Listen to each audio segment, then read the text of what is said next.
এটা আসলে হ্যাঁ, একটা ইন্টারেস্টিং কোশ্চেন। আমরা ওনাদেরকে বলেছিলাম, যদিও আমরা এটাকে অ্যাপ্রিসিয়েট করি, ওনাদেরকে আমরা জিজ্ঞেস করেছিলাম যে স্টেক হোল্ডারদের সাথে ডায়ালগ ব্যতীত আরপিওটা তারা এইভাবে সিদ্ধান্তটা নিল কেন। তো তারা আবার আমাদেরকে মানে ওই রিকল করিয়েছে আমাদের মেমোরি থেকে যে এটা ঐক্যমত্য কমিশনে আসলে আমরা আলাপ আলোচনা করে এই সিদ্ধান্তটা হয়েছিল যে নির্বাচনে জোট হলেও আপনার নিবন্ধিত দলসমূহ যার যার দলের মার্কায় নির্বাচন করবে। ধরেন আমরা 5টা দল মিলে একটা জোট করলাম, সেক্ষেত্রে একটা আসনে একজনের প্রার্থী থাকবে আর বাকি 4জন তার পক্ষে কাজ করবে, বা বাকি 4টি দলের সমর্থকরা ওই যেই দলের প্রার্থী ওখানে ইলেকশন করবে তার পক্ষে কাজ করবে, তার নির্বাচনী প্রচারণা করবে। এইটি হচ্ছে জোটের প্র্যাকটিসটা আমরা করতে চাই এবং আমরা এটাকে ইতিবাচকভাবে দেখি, যেটা আমরা আগেও বলেছি যে আপনার জোট করলেও নির্বাচন করবে দলগুলো যার যার প্রতীকে।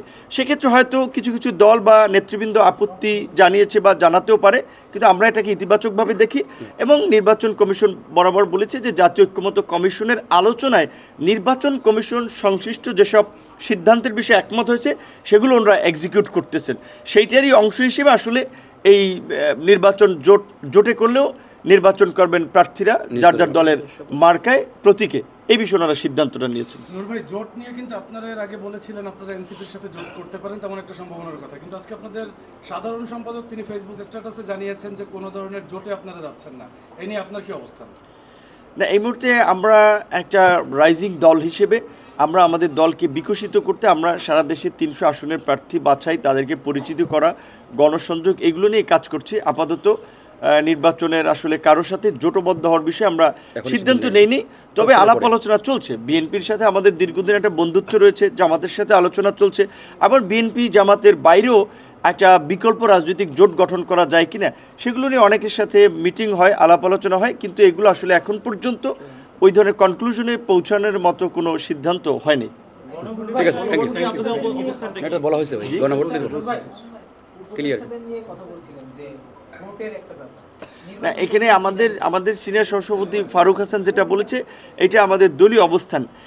আগে কিন্তু এটা নিয়মই ছিল যে কেয়ারটেকার গভর্নমেন্টের সাথে সংশ্লিষ্টরা জাতীয় নির্বাচনে অংশ নিতে পারে না, এবং আপনারা জানেন যে সরকারি কর্মকর্তা কর্মচারীদেরও বিধান আছে যে অবসরের 3 বছরের আগে তারা নির্বাচনে অংশগ্রহণ করতে পারে না। সুতরাং সেই জায়গা থেকে আমরা মনে করি অবশ্যই সরকারের উপদেষ্টা কিংবা সরকারের সুবিধাভোগী কেউ যেন এই ইমিডিয়েট নির্বাচনে অংশগ্রহণ করতে না পারে, এই বিষয়টা তো ইলেকশন কমিশনকে কনসার্ন থাকতে হবে, নাহলে তো এটার কোনো ইলেকশন প্রশ্নবিদ্ধ হবে।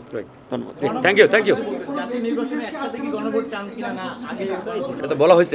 আমরা সেটা বলেছি যে এই মুহূর্তে আসলে দুটো নির্বাচন করা, ভোট করার বাস্তবতাটা নাই, এবং আমাদের যে সমস্ত বন্ধুরা নির্বাচনের পূর্বে মানে জাতীয় নির্বাচনের আগে জুলাই সনদ দিয়ে গণভোট চাচ্ছেন তাদেরকে আমি এটা পাবলিকলি বলতে চাই নাই, তারপরে একটু বলছি যে ধরেন এইখানে আমরা যেই পরাজিত ফ্যাসিস্ট শক্তির বিরুদ্ধে লড়াই করে জয়লাভ করেছি তাদের কিন্তু কিছুটা হলেও ভোটের মাঠে একটা প্রভাব আছে।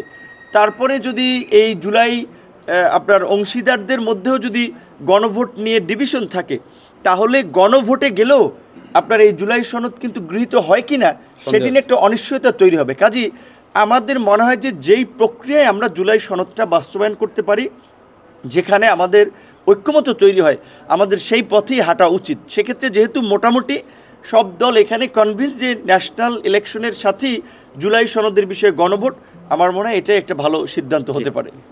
থ্যাংক ইউ ভাইজান। না যে উপদেষ্টারা কোনো নির্বাচন অংশ নিতে না পারে, এটা কি কোনো ব্যক্তি বিশেষকে ঠেকানোর জন্য অথবা দলকে ঠেকানোর জন্য এই অবস্থান? না, নির্বাচন এটা বলেছি নির্বাচনকে ক্রেডিবল করার জন্য এটা দরকার। জি, থ্যাংক ইউ। এটা দিয়ে দিচ্ছি, আমাদের গ্রুপে দিয়ে দিবে। হ্যাঁ, আপনারা পেয়ে যাবেন গ্রুপে। সবাই দিয়ে দাও, যারা ছবি নেবে নিয়ে নাও। সাইকেল দিয়ে দাও, ফ্রেশ কপি তো না, একটা ছবি তুলে নে, দুইটা প্লিজ। একটা এনে রেখে গেলাম ছবি সবার জন্য।